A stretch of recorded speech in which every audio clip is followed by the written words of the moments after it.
Hey guys, Jim Chandler here with Rock Your Best Vocals. If you don't know me, welcome to the channel. I'm a professional singer for over 30 years and a professional vocal coach for over 20 years. And I'm dedicated to helping people sing better, faster, with my experience. So today's video is about COVID voice. Yes, there is a name for it and there's a lot of information that's coming out of it. This is very important to me as a professional singer to understand this a little bit more and to help other people who are also rehabilitating their voice, because I suffered from COVID really bad in December of 2021, where it almost ended my career. It took me a long time to recover because I was doing it really all on my own. I did go to an otolaryngologist to get my vocal cords scoped to see if there was any damage.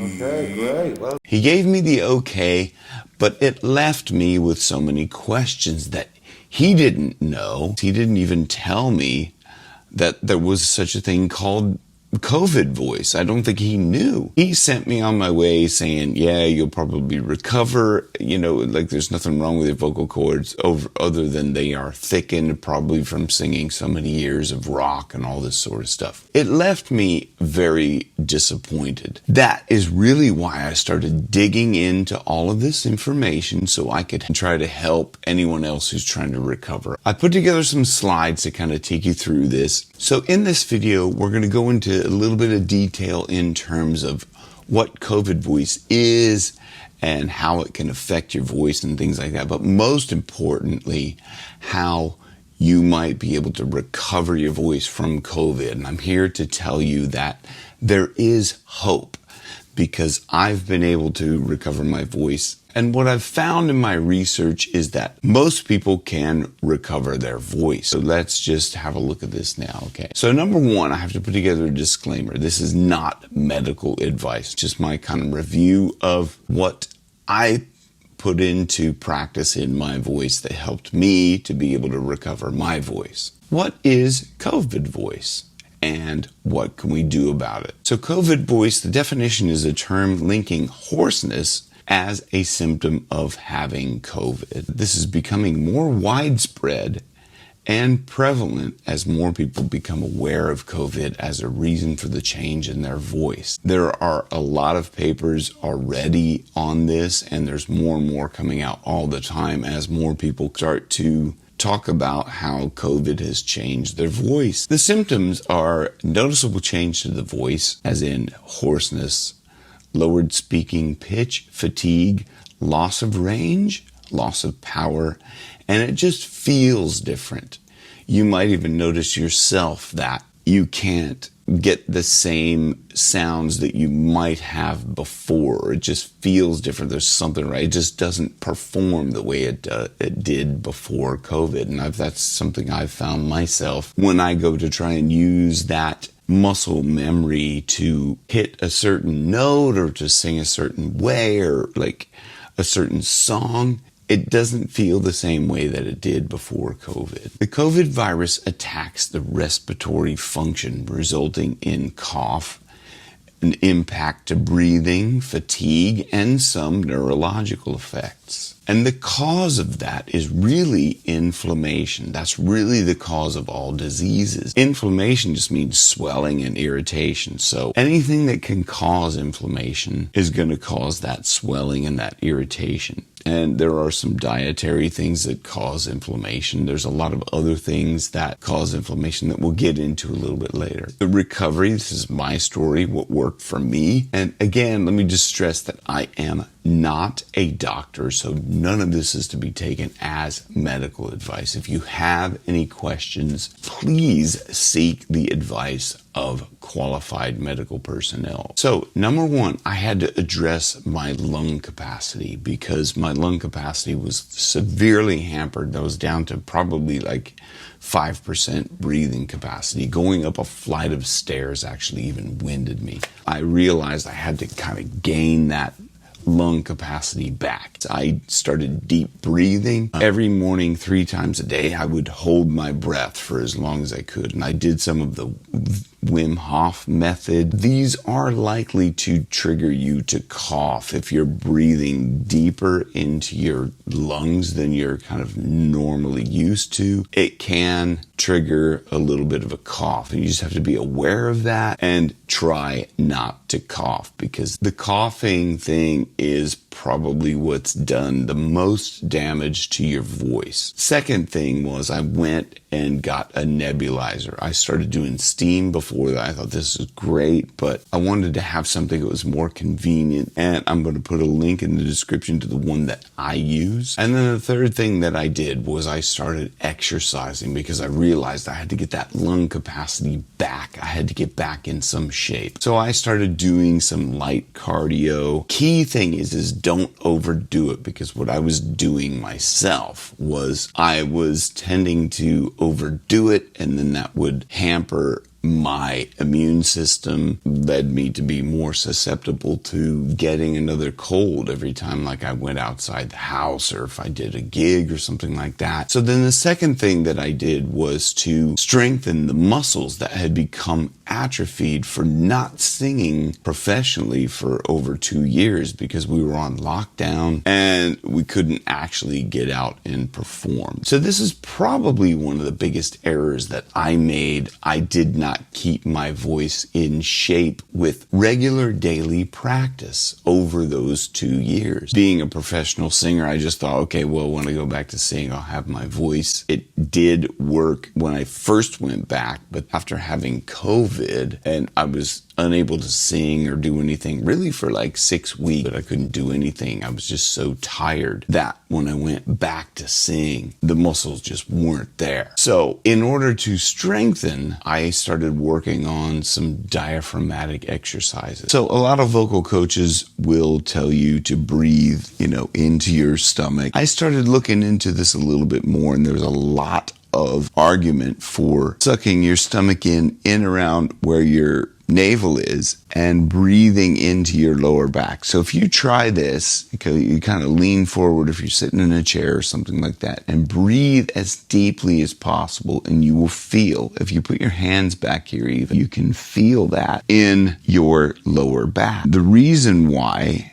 this is so much more beneficial, I find, is to, when you suck in your navel, it also supports your diaphragm up in the contracted position, which will help to strengthen it to slowly release as you sing a note, and it allows your lungs to expand into their deepest part back here. Breathe in, you will feel this area expand, and you'll feel your ribs are going to tend to expand a bit more if you're actually sucking your navel in. So what I would do with this S exercise is I would take that deep breath that I was talking about. I would slowly breathe out with an S. The idea is just to allow the S to come out as you are slowly allowing your diaphragm to control that outward breath. If you do this with me, you'll see how beneficial this is and how you will feel it in your diaphragm. So you take a deep breath in and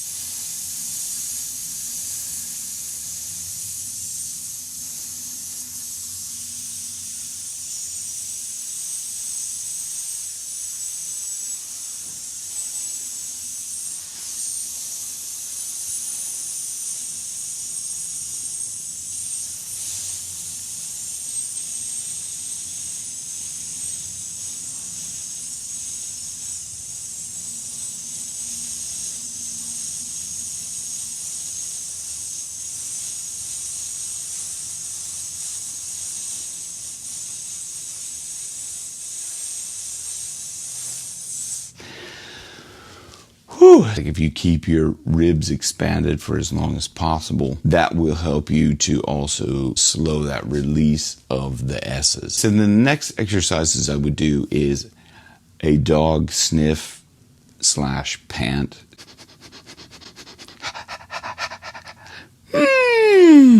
always end on a little bit of a yawn through my nose.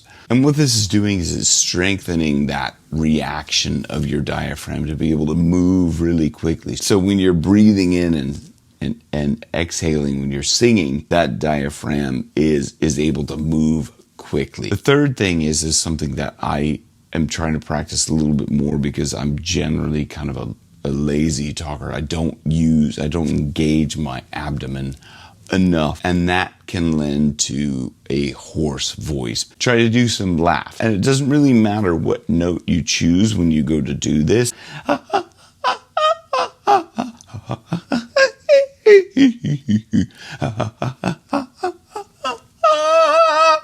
And it might be good to have fun jumping around your range and something like that, just as long as you're using your lower abdominal to push that sound. And then the third thing, as far as strengthening my core, is I would do planks every morning, and every day you try to do a little bit longer just to strengthen more and more. Or you could do what's called mountain climbers. Those are also very good cardio. So if you're enjoying the video so far, if you give it a like, it's a good free way to support the channel and to help this video get out to other people. And then the third thing that I focused on was my diet. I switched from the diet I was eating before to low carb and almost no carb now to get rid of that inflammation. And I shifted more into intermittent fasting, which also reduces inflammation in your body. So when you go back to singing, the big thing for me that I did not do that I would highly recommend is start back slow. So number one, don't overuse your voice, okay? So try to speak in a low volume as much as you can,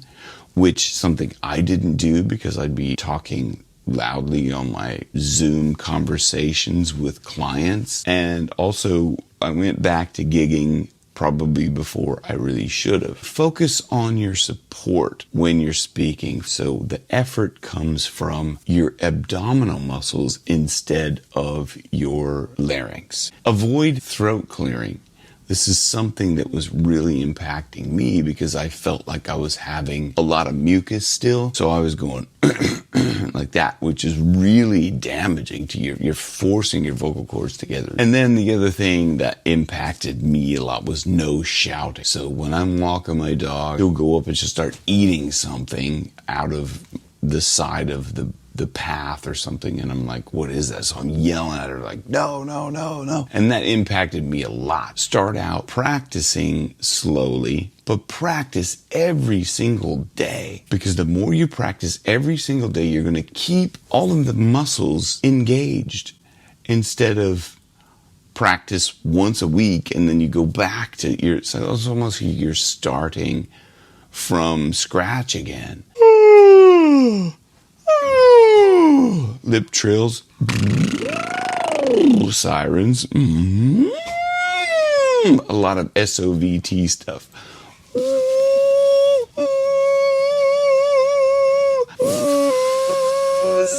Any of those you want to do that are semi-occluded vocal tract are really good for your voice and really good to get yourself back into shape. Sing easy songs for you to try and just ease back into it. Don't try to get back into anything that's too taxing, too high or low in your range that normally would stretch your voice. And then also sing them at low volume. You don't need to try to prove anything to anybody. And so these are all mistakes that I was making. I was trying to get back into full gig potential too soon, and I was pushing my voice, and it was just causing me to go back to square one and start over again, because singing on top of a damaged voice is only going to make you go farther backwards, okay? So the next thing is your immune system. You want to really boost your immune system. It's supplements along with a good diet. These are all really good things to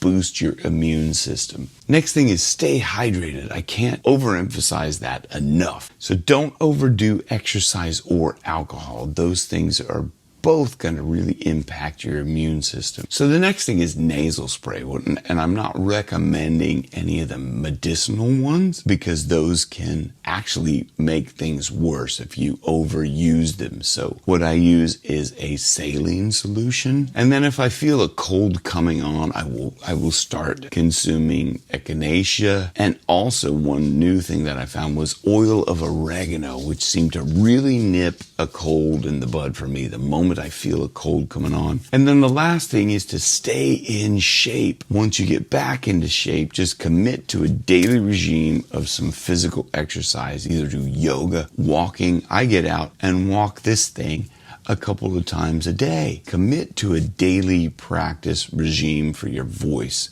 Next thing is keep healthy with your diet and supplements. If you keep healthy, you don't have to kind of keep going up and down this cycle of eating a bunch of crap and then trying to feel better and lose weight and all this stuff. Next thing is your mental health. Daily practice. For me, in my case, I do meditation every morning. I'm always constantly trying to be aware of what am I focusing on mentally.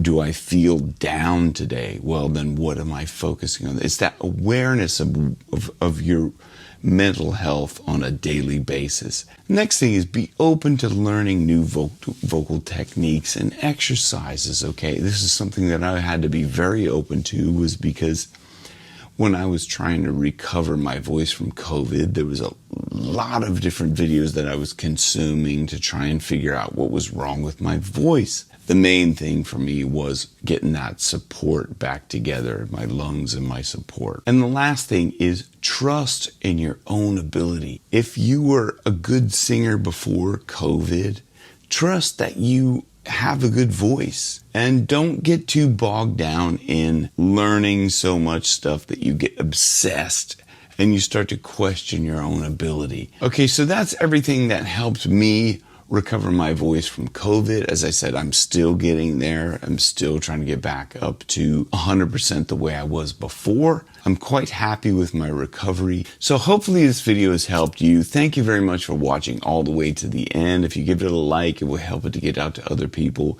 And consider subscribing if you want to see some more tips about my own vocal recovery. Also, I want to take a small group of people through all of the things that I did so I can help others by sharing the process that I went through to recover my voice. So that's the Vocal Recovery Program. Click the link down below if you're interested in signing up, and I will give you some more information as that comes out and is available. Thank you very much for watching, and I'll see you on the next one. Oh, and one more thing before you go. If you did enjoy this video, watch this video here because I think that video will help you as well.